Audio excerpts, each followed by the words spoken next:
Hi everyone, welcome back to another Reddit story. I'm so happy that my ex-wife is miserable.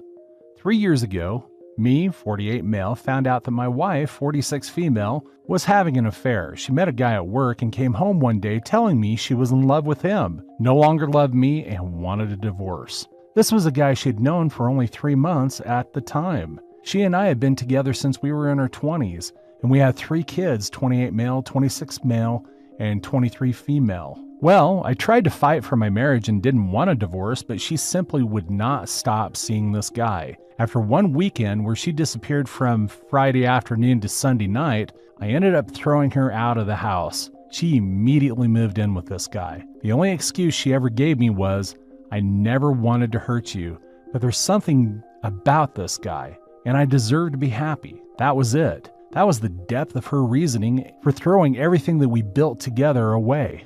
We ended up finalizing our divorce in early 2022.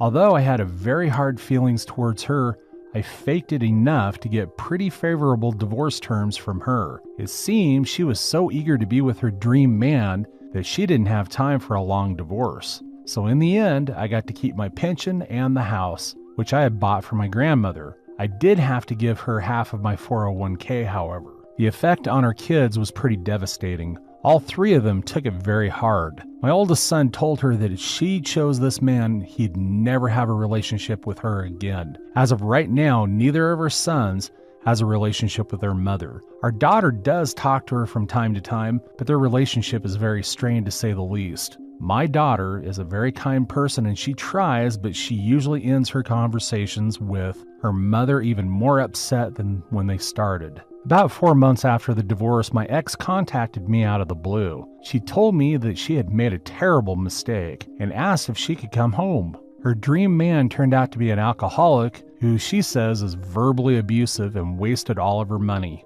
I used this as an opportunity to tell her exactly what I thought of her as a person, a wife, and a mother. I told her that this was her life now and she had to deal with it. I told her she no longer had a home at this house and to never contact me again. Then a few things happened over the last year that had driven her to start trying to contact me again. First off, I met someone. My sister introduced me to a friend of hers who is also divorced, and she and I hit it off. We've been seeing each other since last summer, and while we've agreed that neither of us wants to get married again, we are together. Once my ex heard about this, she once again tried to contact me, but I ignored her. My son also got married and did not invite his mother. She again contacted me to try to get me to intervene on her behalf. I told her I would talk to him, but I never did. Secretly, I feel like she deserves all the pain she's feeling when it comes to our kids. She destroyed our family without so much as an afterthought. Too bad, so sad. Now she recently told our daughter that she finally broke it off with the dream man because she could not take his drinking and total lack of responsibility. He wasted her half of the 401k that I'd given her. He also totaled her car driving drunk. This from a man in his 40s.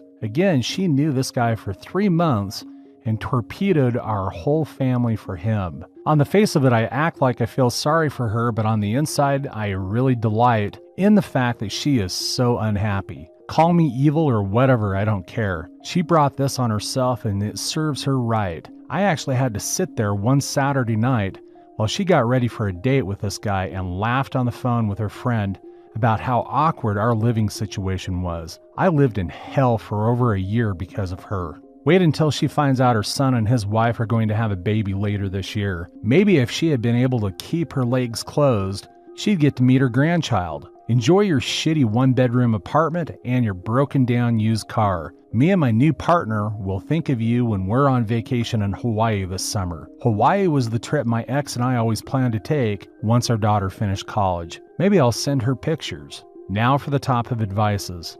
Unless you've been there, it is impossible to understand the mindfuck that is an exit affair. Seeing the natural consequences come to fruition must be something. I hope Hawaii is amazing.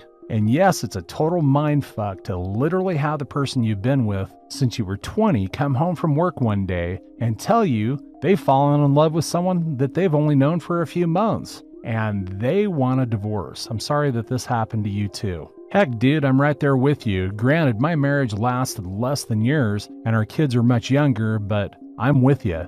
What made it sting for me was that she used the infamous line, "Oh, he's just a friend. There's nothing going on. I think of him like a brother. So you're into incest or something? I don't know." She texted me tonight. I've kept most of her interactions via text, unless she calls while I'm driving, so I have a written record. While I always use profanity in everyday language, I've never to her face called her any names of any sort, which I think will come in handy long term. Asking if I could send her some money for insulin meter or some shit, I told her that I'd be willing to meet her at the store and purchase it in my state. I'm still legally obligated to financially support her until the divorce is final. She immediately declined it and followed it by saying, "Never mind, I'll figure it out.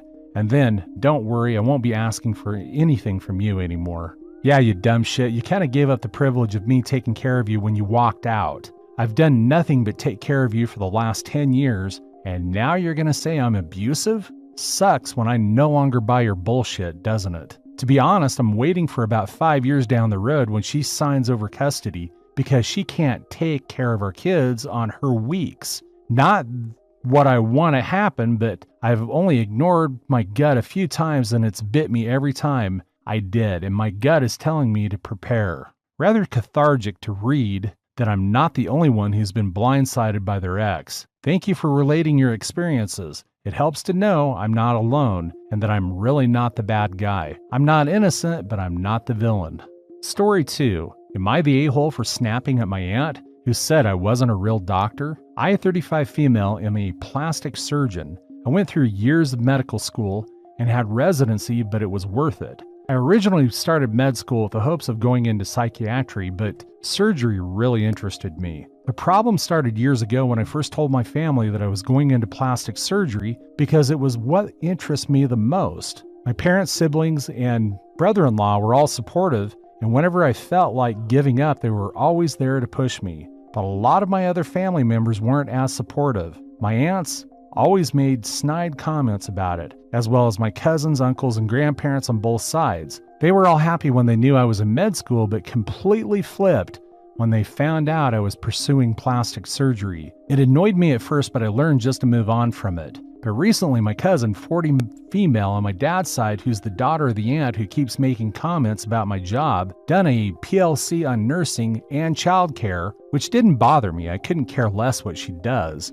But my aunt thought I should know everything that's happening with her daughter. Every time I see her, she goes on about how smart her daughter is and how amazing she is for doing a PLC in nursing and childcare. But the last time I saw her, she said something that really annoyed me. Me and my sister were over at her house because she had some hand-me-downs to give to my nephew. We were all eating when she said, "It's great that she's going into medical school." She's not. She doesn't even have the brains for medical school. Maybe we can finally have a real doctor in the family. I sat there in silence for a second thinking, what the F is she even talking about? And then looked at my sister, who looked equally as pissed off as me.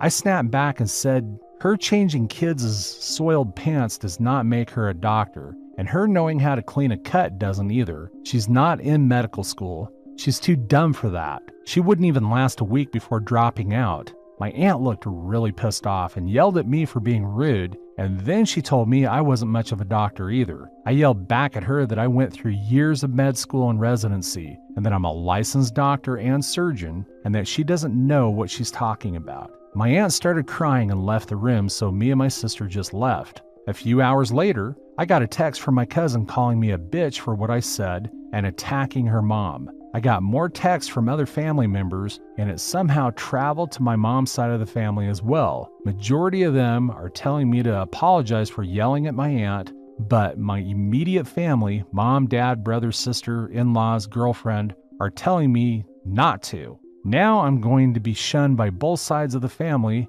and they're all refusing to talk to me and won't even let me tell my side of the story. So was I the a-hole? Now for the top of advices. Not the a-hole. Oh, did it somehow travel around the family?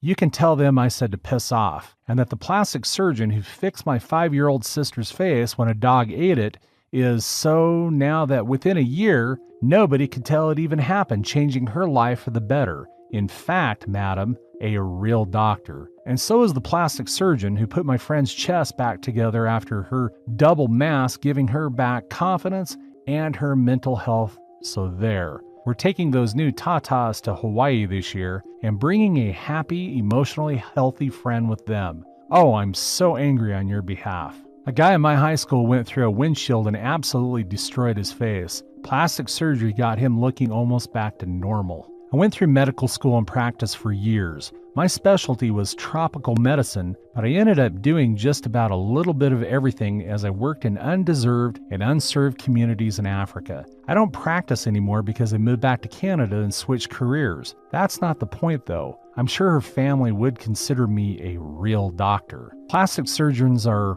100 million times the clinicians I could ever be. Plastic surgery is an art form. It is so easy to make tiny mistakes and completely ruin someone forever. Surgery, period, is an art form. Anatomy is complicated. The slightest deviation from what you've intended to do could lead to severe bleeding, nerve damage, or worse for the patient. Plastic surgery has all the same risks and complications that need to be considered, but with the additional fact that the goal is aesthetically pleasing and functional result. Then there's the fact that no one has to be able to judge what one's work is going to look like after the body has completed the healing process. It's like working on a sculpture that is going to bulge, shrink, and shift in the days and weeks after the sculptor has completed their work. Plastic surgery might be in my future. I'm trans, and it's plastic surgeons who do the work on us below the belt. And I can absolutely say that if I do, the person working on me is absolutely a real doctor, and one who has my deepest respect, as I do for OP. The family and anyone who tries to say that plastic surgeons are somehow less than are ignorant beyond all belief. The only exception to this is the quack predatory surgeons who knowingly perform irresponsible procedures on patients who are often suffering from surgical addiction. But that's not OP at all. I'm just including that the statement for the sake of completeness. That's all for today. If you're enjoying this story, please like and share your thoughts in the comments section down below. Thank you.